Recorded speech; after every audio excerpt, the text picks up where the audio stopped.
Hello everyone, welcome to economics preparation.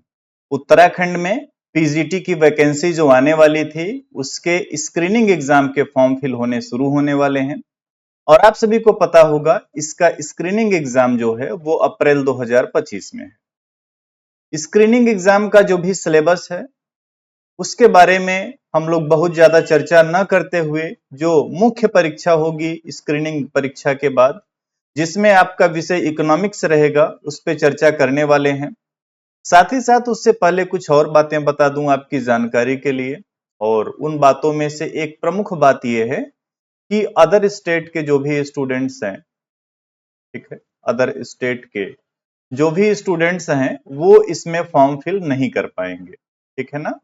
वो इसमें form fill नहीं कर पाएंगे बिकॉज रीजन क्या है? रीजन ये है कि वहां पे उन्होंने अ, बोला हुआ है कि आपका उत्तराखंड से जो है हाई स्कूल या इंटरमीडिएट की परीक्षा आपकी पास करनी चाहिए, तभी आप यहाँ पे एलिजिबल होते हैं। तो अदर स्टेट वाले तो नहीं फिल कर पाएंगे, पहली जो क्वेरी आप सभी की रहती है।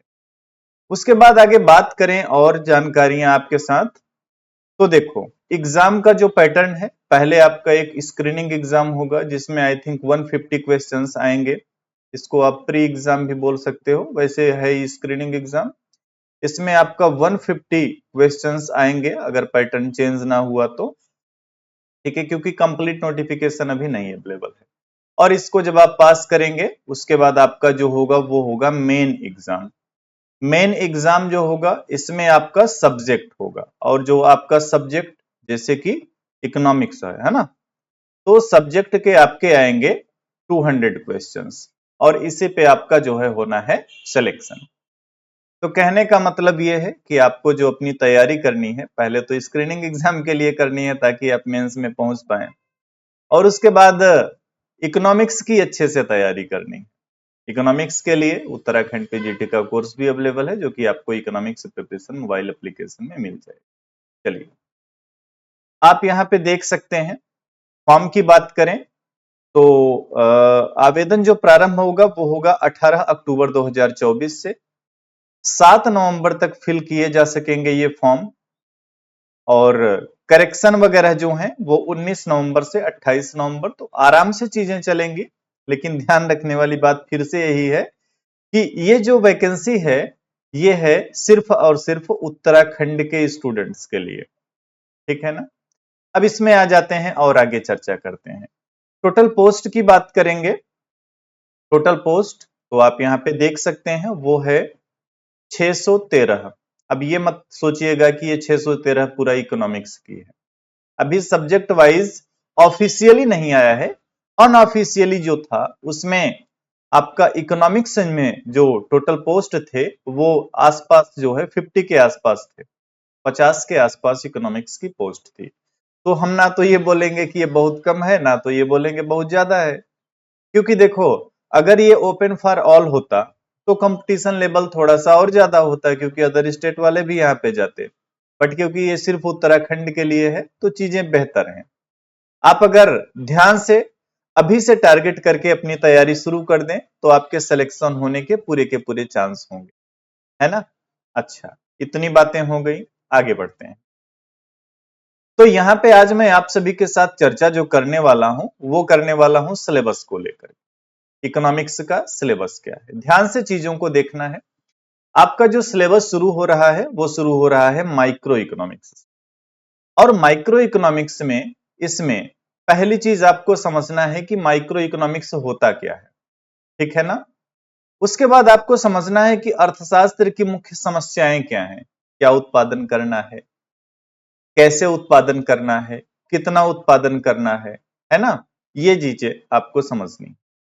प्रोडक्शन पॉसिबिलिटी कर्व, उत्पादन संभावना वक्र, और अपॉर्चुनिटी कॉस्ट। अगर आपने एनसीईआरटी पढ़ी होगी तो आपको पता होगा कि ये चीजें आपको कहां पे मिल जाती हैं, एनसीईआरटी में। लेकिन ध्यान रखने वाली बात यह है कि आपको जो अपनी तैयारी का लेवल रखना है वो एनसीईआरटी को बेस बना के थोड़ा अपर लेवल रखना है, ठीक है ना। साथ ही साथ मैं आपको ये भी बताता चलूंगा कि ये चीजें आप पढ़ेंगे कहां से। देखो हिंदी मीडियम के लिए अगर हम लोग बात करें कि आपको माइक्रो इकोनॉमिक्स यानी कि व्यष्टि अर्थशास्त्र जो पढ़ना है, या तो आपके पास कोई बेसिक बुक हो पहले से, अच्छी बात है, अगर नहीं है तो एक बुक मैं आपको सजेस्ट करूंगा, प्रोफेसर एस एन लाल सर की बुक है, यूनिवर्सिटी ऑफ इलाहाबाद में इकोनॉमिक्स के प्रोफेसर, ठीक है ना। तो इनकी आप जो है बुक पढ़ सकते हैं, माइक्रो इकोनॉमिक्स यानी कि व्यष्टि अर्थशास्त्र, इसमें आपके ये सभी के सभी सिलेबस मिल जाएंगे। आगे देखेंगे तो आगे आपका जो है पूरा कंज्यूमर बिहेवियर थ्योरी है, जिसमें कि सबसे पहले आपको यूटिलिटी के बारे में पढ़ना है, उपयोगिता क्या होती है। अब इसमें आप सीमांत उपयोगिता पढ़ेंगे, समसीमांत उपयोगिता पढ़ेंगे, गॉसेंस के लॉ पढ़ेंगे, सारी चीजें आपको पढ़ना। आपको ये भी पढ़ना कि उपयोगिता का मापन कैसे किया जाएगा, है ना, वो चीजें आपको यहाँ पे पढ़नी है। फिर आपको पूरा का पूरा डिमांड एनालिसिस पढ़ना है ना, डिमांड एनालिसिस। आप ये देखेंगे कि मांग में विस्तार क्या होता है, मांग में वृद्धि क्या होती है, ये चीजें आपको इसी चैनल पे जो है प्लेलिस्ट में भी काफी चीजें आपको मिल जाएंगी। इसके अलावा आप चाहें तो मोबाइल एप्लीकेशन में कोर्स भी जुड़ सकते हैं, कोर्स से ज्वाइन हो सकते हैं। उसके बाद मांग को पढ़ने के बाद आपको फिर पढ़ना है तटस्थता वक्र विश्लेषण, it means indifference curve analysis, अनधिमान वक्र विश्लेषण। अब कैसे इंडिफरेंस कर्व एनालिसिस में कंज्यूमर इक्विलिब्रियम की कंडीशन को प्राप्त करेगा, वो चीजें आपको पढ़नी है, ठीक है। इलास्टिसिटी आपको पढ़नी है, मार्क की लोच, इसके मापन की विधियां क्या हैं, इसके प्रकार क्या है, इकोनॉमिक्स में इसका यूज क्या है, कैसे कैसे सवाल बन सकते हैं, वो सारी चीजें पढ़ सकते हैं। उसके बाद आप आ जाते हैं प्रोड्यूसर बिहेवियर, यानी देखो एक चीज समझना, डिमांड को कौन कंट्रोल करता है, कंज्यूमर। तो पूरी की पूरी कंज्यूमर बिहेवियर थ्योरी आपको पढ़नी है, ठीक है ना। प्रोडक्शन को कौन कंट्रोल करेगा, जो उत्पादन करता है, सॉरी सप्लाई सप्लाई सप्लाई को कौन कंट्रोल करेगा, उत्पादन करता। तो पूरा का पूरा आपको जो है उत्पादक का व्यवहार यानी उत्पादन व्यवहार पढ़ना है। अब इसमें सबसे पहले आपको उत्पादन फलन के बारे में चीजें पढ़नी है, बेसिक बेसिक चीजें, है ना। अल्पकालीन उत्पादन फलन क्या है, दीर्घकालीन क्या है, ये सब तमाम चीजें आपको पढ़नी, सारी चीजें आपको इस यूनिट में पढ़नी है। और यहाँ पे आपको ना देखो, कंज्यूमर बिहेवियर थ्योरी में आप जब डिमांड पढ़ते हैं उसके साथ डिमांड की यानी मांग की लोच पढ़ते हैं, इलास्टिसिटी ऑफ डिमांड। यहाँ पे आपको पढ़ना है इलास्टिसिटी ऑफ सप्लाई, पूर्ति की लोच, ठीक है। और ये सारी चीजों का बेस आपको कहां से मिलेगा, एनसीईआरटी से मिलेगा। लेकिन मेरी एक बात याद रखना, ये मत सोच के रखना है आपको कि सिर्फ एनसीईआरटी पढ़ेंगे तो आपका काम हो जाएगा, आपकी तैयारी का लेवल उससे ऊपर रखना होगा आपको। एनसीईआरटी सिर्फ और सिर्फ आपके बेस को क्लियर करने के लिए है, या आपको बताने के लिए है कि आपको क्या क्या पढ़ना है।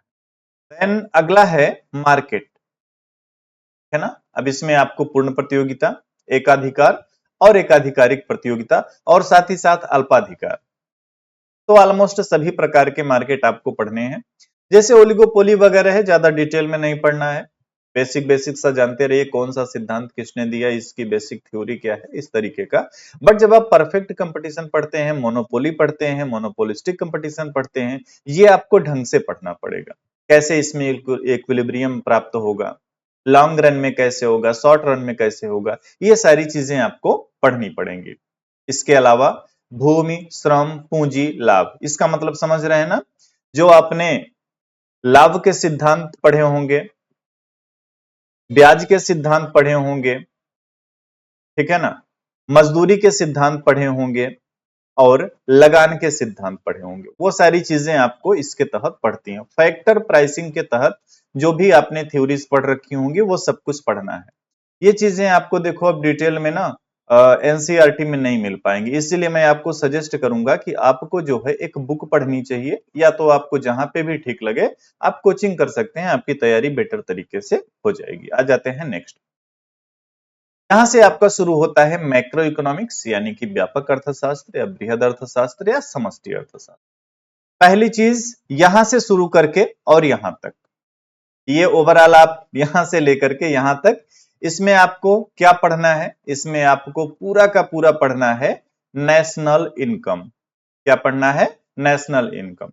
अब राष्ट्रीय आय में जितनी चीजें होती हैं, जितनी चीजें आपने पढ़ी है ना, सब कुछ पढ़ना है, देखो कुछ छोड़ना नहीं, क्योंकि सवाल बनते हैं, है ना। अभी मैं नेक्स्ट जो आपका उत्तराखंड सीरीज का लेक्चर होगा उसमें प्रीवियस ईयर पेपर कराऊंगा, तो उसमें आप देखिएगा कहां कहां से कैसे कैसे सवाल आए। तो ये चीज आपने समझ ली ना। नेशनल इनकम बहुत ही डीप में, बहुत ही डिटेल में, कोई भी पॉइंट नहीं छोड़ना है और अच्छे से पढ़ना है। अगले टॉपिक पे बात करते हैं और ये है आपका money and banking. Money and banking में देखो ध्यान क्या देना है, पहली चीज तो इसकी डेफिनेशन वगैरह जो होती हैं, फिर आप देखो मनी सप्लाई क्या होती है, कैसे जो है ये निर्धारित होगी, कौन इसको कंट्रोल करेगा, इसकी माप क्या क्या होती है, जैसे M1 M2 M3 M4, ये चीजें आपने पढ़ा होगा। उसके बाद आपको बैंकिंग सिस्टम में आ जाना है, सेंट्रल बैंक पढ़ना है, कॉमर्शियल बैंक पढ़ना है ना।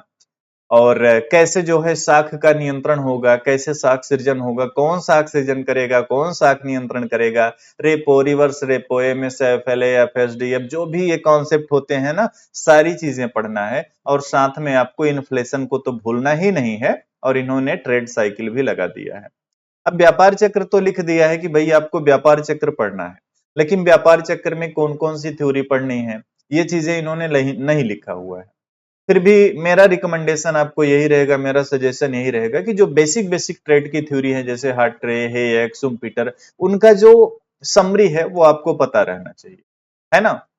वो चीजें अगर आपको पता रहेंगी ना, तो एग्जाम में आपसे गलतियां नहीं होगी, वो कैसा भी सवाल पूछे आप आसानी से कर ले जाएंगे। तो ध्यान रखने वाली बात ये है। तो ये चीजें हो गई। इसके अलावा आगे बढ़ते हैं। यहाँ पे देखो मैक्रो इकोनॉमिक्स में जो आप स्टार्टिंग में पढ़ते हो ना, सेके बाजार के नियम से लेके फिर क्लासिकल थ्योरी ऑफ एम्प्लॉयमेंट आता है, देन केन्सियन आते हैं, वो चीजें आपको पढ़नी। इसी में फिर आपको उपभोग पढ़ना है, बचत पढ़ना है, निवेश, गुणक, त्वरक, सब कुछ पढ़ना है। देखो कुछ छोड़ना ही नहीं है। ऑलमोस्ट आप देखें तो मैक्रो इकोनॉमिक्स में भी सारी चीजें यहाँ पे रखी हुई हैं, और ये चीजें आपकी पूरी की पूरी एनसीईआरटी बेस्ड हैं। बट मेरा रिकमेंडेशन फिर से यही है कि एनसीईआरटी, केवल एनसीईआरटी के बेस पे आप एग्जाम में ना जाना। तो आपको एक बुक जो है ना मैक्रो इकोनॉमिक्स की भी पढ़नी पड़ेगी। मैक्रो इकोनॉमिक्स जो भी आपके पास इजिली अवेलेबल हो, या इसके अलावा परचेज करना चाहते हो, जो आपको ठीक लगे। ओके, आ जाते हैं नेक्स्ट टॉपिक पे। यह है सरकारी बजट। अब इसमें देखो पब्लिक फाइनेंस के अंतर्गत जो आपने बजट वगैरह पढ़ा होगा, पूरा का पूरा बजट का स्ट्रक्चर जो आपने पढ़ा होगा, बजट के घाटे जो आपने पढ़े होंगे, वो चीजें पढ़ना है। साथ में आपको ऐड करना है fiscal policy, then BOP. BOP काफी इंपॉर्टेंट है और यहां से कई सारे सवाल बनते हैं, तो बीओपी आपको पढ़नी है। ओके, उसके बाद देखो अब बीओपी तो देखो डिटेल में पढ़ना है, और इसी में देखो इन्होंने ऐड कर दिया एक्सचेंज रेट, है ना, विनिमय दर। विनिमय दर तो अब देखा जाए तो बीओपी और विनिमय दर ये चीजें आप जो है इंटरनेशनल ट्रेड में पढ़ते हो, बट यहाँ पे इन्होंने ऐड किया हुआ है। तो इसके लिए भी अब देखो मैं ये नहीं बोलूंगा कि आप अलग से जो है जाकर के ट्रेड की कोई बुक खरीदो, क्योंकि ये चीजें आपकी ना इंडियन इकोनॉमी की बुक से भी कवर हो सकती हैं। आप प्रोफेसर एस एन लाल सर की इंडियन इकोनॉमी की बुक पढ़ सकते हैं। आ जाओ नेक्स्ट पे आते हैं। यहाँ पे देखो आपका इंडियन इकोनॉमी ओवरऑल दे रखा है, और इसमें जो पूरी की पूरी कहानी है, सिलेबस आप लोग देख रहे हैं, और ये पूरा का पूरा इन्होंने कॉपी किया है किससे, एनसीईआरटी से। किससे, एनसीईआरटी। तो आपको भी क्या करना है, एनसीईआरटी को इसके लिए बेस बनाना है, और एनसीईआरटी को बेस बना के आपको जो अपनी पढ़ाई करनी है वो थोड़ा ऊपर के लेवल की करनी। और इसमें बहुत ज्यादा आपको हेल्प मिलेगी, आपका जो प्रीवियस एग्जाम हुआ था, इट मींस पीवाईक्यू। पीवाईक्यू के प्रीवियस पेपर ज्यादा तो नहीं मिलेंगे, मेरे पास शायद 2 पेपर हैं जिनको मैं आगे इसी चैनल पे करवा दूंगा। इसके अलावा आपके पास अगर और हैं तो आप उनको करना। नेक्स्ट, अच्छा इसमें देखो आप सारी चीजें है ना, गरीबी आपको पढ़नी है, बेरोजगारी पढ़नी है ना, क्रेडिट प्रॉब्लम क्या है, मतलब हमारी इकोनॉमी में साख की समस्या क्या है, अब उसके लिए देखो केसीसी वगैरह है ना। तो ओवरऑल देखो इन्फ्लेशन वगैरह हो गया, सस्टेनेबल डेवलपमेंट।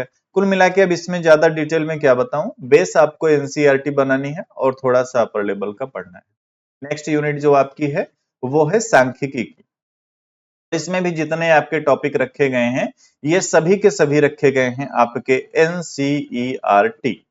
एनसीईआरटी से बेस एनसीईआरटी, और बाकी डिटेल में थोड़ा सा कोई बेसिक बुक पढ़ लेंगे इसके लिए तो और बेटर आप करेंगे। जैसे इसमें सारी चीजें हैं, देखो कोरिलेशन यानी सहसंबंध भी आपको पढ़ना है, इंडेक्स वगैरह भी आपको पढ़ना है।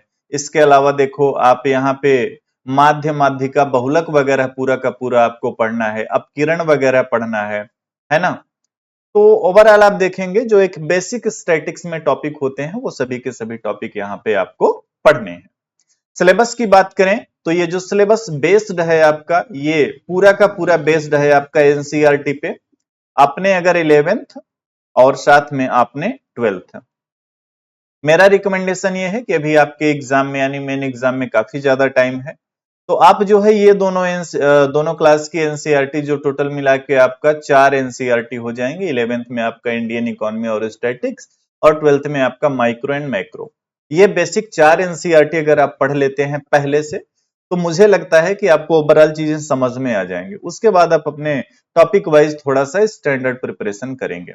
इसी क्रम में मैं आपको बता दूं कि अगर आप हमारे साथ उत्तराखंड पीजीटी की तैयारी करना चाहते हैं, आप सभी के लिए इकोनॉमिक्स प्रिपरेशन मोबाइल एप्लीकेशन में कोर्स अवेलेबल है, जिसमें आप जुड़ करके अपनी एक बेहतर तैयारी कर सकते हैं। इसमें आपको आपके सिलेबस के अकॉर्डिंग लेक्चर्स मिलेंगे, लाइव लेक्चर्स मिलेंगे, साथ में आपको एग्जाम से पहले टेस्ट मिलेंगे, एटलीस्ट 10 टेस्ट आपको मिलेंगे जो आपकी तैयारी को बेहतर बनाएंगे। फीस की बात करें, बहुत ही मिनिमम फीस है जो कि मोबाइल एप्लीकेशन में आपको मिल जाएगी। मोबाइल एप्लीकेशन कैसे डाउनलोड करेंगे, इसके लिए आपको गूगल प्ले स्टोर पे जाना है और वहां पे ज्यादा कुछ नहीं टाइप करना है। सिर्फ आप गूगल प्ले स्टोर पे जाकर के टाइप करेंगे इकोनॉमिक्स प्रिपरेशन। जैसे ही आप इकोनॉमिक्स प्रिपरेशन टाइप करेंगे, तो जो लोगो यहाँ चैनल पे लगा हुआ है, इसी लोगो वाला एक एप्लीकेशन आ जाएगा, उसको आप डाउनलोड करेंगे, अपना बेसिक इंफॉर्मेशन फिल करके लॉगिन करेंगे, वहां पे आपको कोर्स मिल जाएगा। इसमें जुड़ करके आप अपनी तैयारी को बेहतर कर सकते हैं। इसके अलावा उत्तराखंड पीजीटी से रिलेटेड अगर आपकी कोई भी क्वेरी है, तो आप इस वीडियो के कमेंट बॉक्स में मुझसे पूछ सकते हैं। साथ ही साथ वीडियो अच्छी लगती हो तो इसको लाइक जरूर करें और अपने दोस्तों तक इसको शेयर जरूर करें। थैंक यू एवरीवन, मिलेंगे नेक्स्ट वीडियो में उत्तराखंड पीजीटी इकोनॉमिक्स के प्रीवियस पेपर के साथ। Thank you.